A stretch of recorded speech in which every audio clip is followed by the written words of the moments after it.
We have just completed this Megasession procedure of over 3,000 grafts to help this gentleman from front all the way back to the back of the crown area. So this is a large session.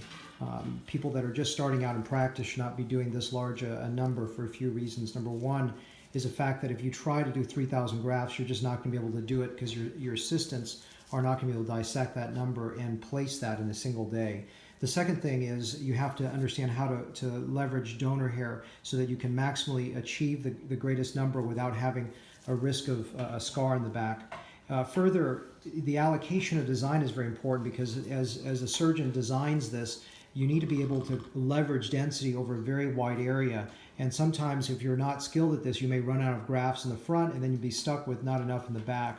So for all these reasons, a Megasession is something that really should be in the hands of an experienced, not only surgeon, but team. So just to go over some salient elements of what we've designed here in the front, you're seeing a very natural hairline. If we get up close, you can see that there's an irregular pattern here with these little hairs called sentinel hairs. Sentinel hairs are the hairs that stand out in front of the hairline.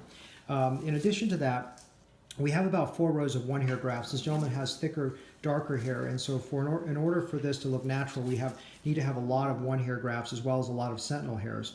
As we go back, there's about 4 rows of 2-hair grafts that also create improved visual density, but at the same time is something that we're trying to achieve a natural result, so you don't want to get too much visual density.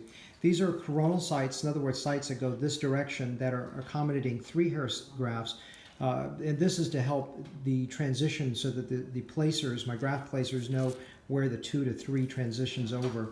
We go back to sagittal sites here, and the reason for this is that he's got hairs that you don't want to transect. Transect means cut through or destroy. So there's a method to the madness in terms of the design.